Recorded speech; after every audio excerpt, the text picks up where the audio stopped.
Did you know that over 80% of Americans will suffer from lower back pain in their lifetime? That's a lot of us. So let's get through it together. I'm Chris Lopez, and this is Bionic Living. Hey Bionic family, Chris Lopez here, updating you with my personal journey after an Alif Plif L5 S1 back fusion. I am 9 months post-op after my fusion, and I am feeling better day by day. So good news at this point. I still have pain, I still need to rest, but there are days that go by and I'm not thinking about my back. I'm not thinking about leg pain. I'm just doing my thing, and it's pretty great.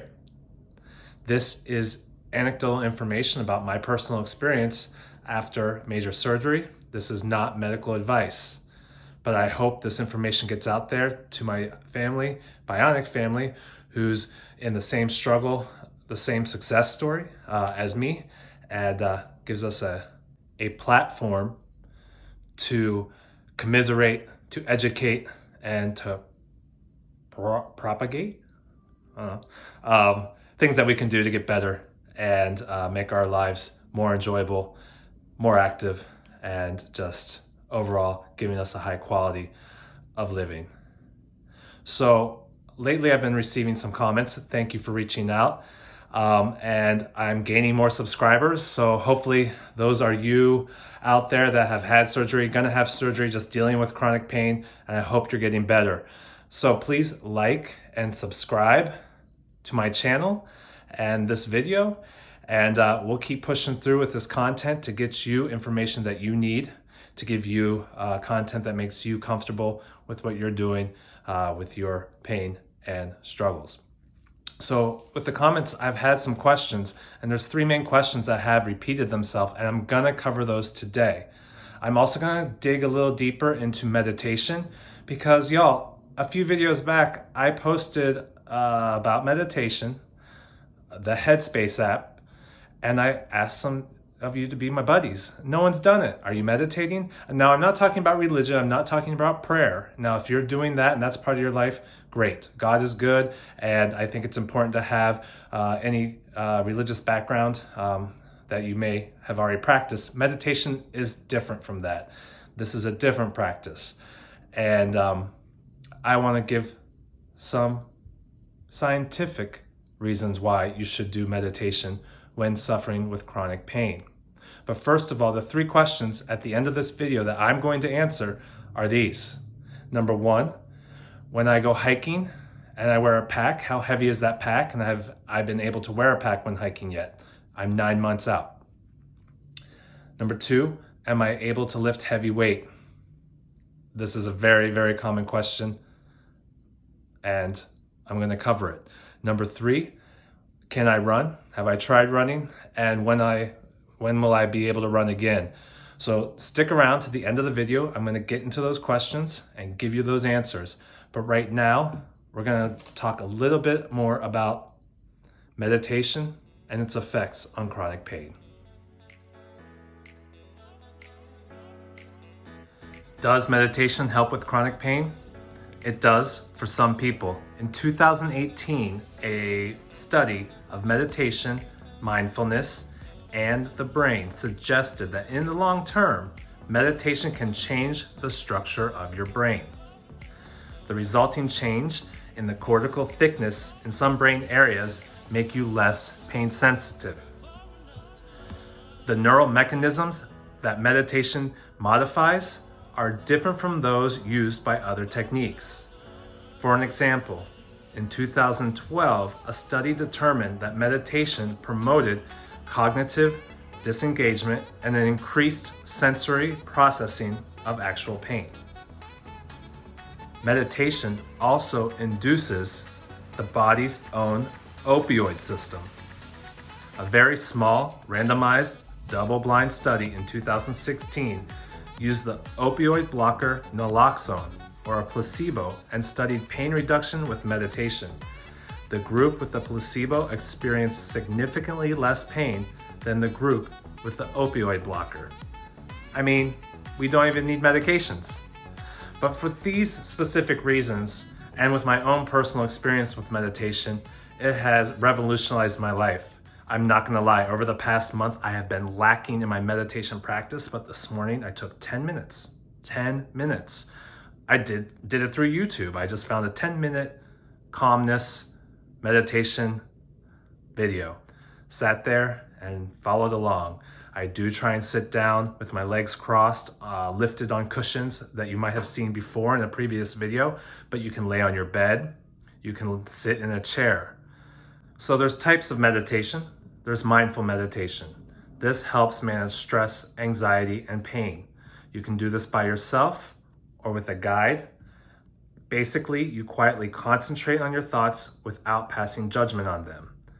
Again, there's a variety of apps, YouTube, that you can use through your phone or smart TV. There's also visualization meditation.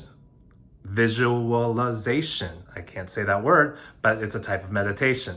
This helps combine pictures in your mind, different types of paintings and imagery that can help reduce your stress and your pain. There's also breathwork meditation. This I haven't really done, only through maybe a yoga practice where you breathe in for 5 seconds, hold for 5 seconds, release for 5 seconds. This helps you focus on your breath and gets your mind off of the pain that you're experiencing. There's also body scanning. This also is a part of guided meditation. For example, at my work, they did provide before the pandemic guided meditation, and one of the instructors always had us scan through our body from our head to our toes, thinking about how each part felt as we went. So the takeaway from all this information about meditation, it changes the way our mind relates to pain. It changes the way the neurons function in our body, and it changes our cognitive attachment to pain, releasing our minds from the pain, accepting the pain, living with the pain, but managing how we react to it. So I highly recommend to start meditating to improve your quality of life. So we're at the end of the video. I'm gonna go over the 3 questions that have been asked from a few people. And the first is in regards to hiking and if I wear a pack when I hike. I am 9 months out. I have done some hiking, mainly without a pack, mainly day hikes, a few hours at a time. I recently went to California and hiked with a pack, and I would say that pack was about 15 pounds. I do think the heaviest I will go until after I reach that year point is 30 pounds. I have no recommendations from my surgeon about the weight of the pack.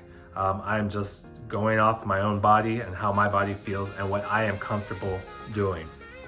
Again, I am not pushing anything right now or maybe ever again, just making sure that my body always feels okay. The second question is, how heavy am I going with my weights when lifting? Or how heavy weights, how do I say that? Like, how heavy are the weights that I'm lifting with, or how heavy am I going when I'm lifting? I don't know. Bottom line, me personally, I am not really lifting weights. I am not picking up free weights. I'm not picking up kettlebells. I am sticking to swimming and Pilates. Now, yes, of course, I'm dabbling in some hiking, and I've dabbled in some stand-up paddleboarding, but I am avoiding weightlifting. I do not think it's going to be any benefit for me right now. I have done some machines with weights, maybe 2 or 3 times, and the final answer for my limitation on my weight that I will lift is 50 pounds. Again, I am not weightlifting, but 50 pounds is what I will do if I do something that's a weighted exercise. I'm slowly getting back into it. Again, my fusion site is not complete until that year mark.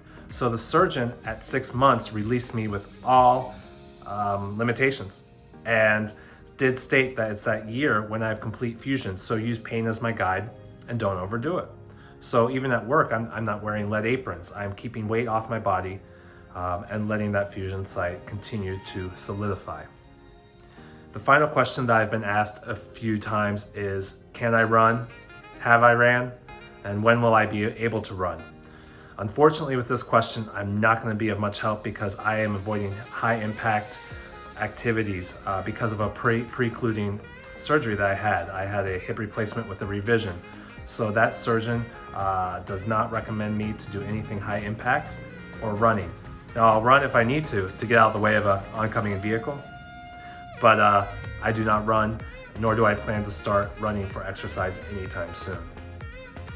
So I hope today covered some further subjects to help you along in your recovery or to prepare you for your recovery with spinal fusion. I will see you soon with some more information. Please comment, please give me some ideas of what you want to know from my experience. And until next time, stay strong, stay tuned, and stay well.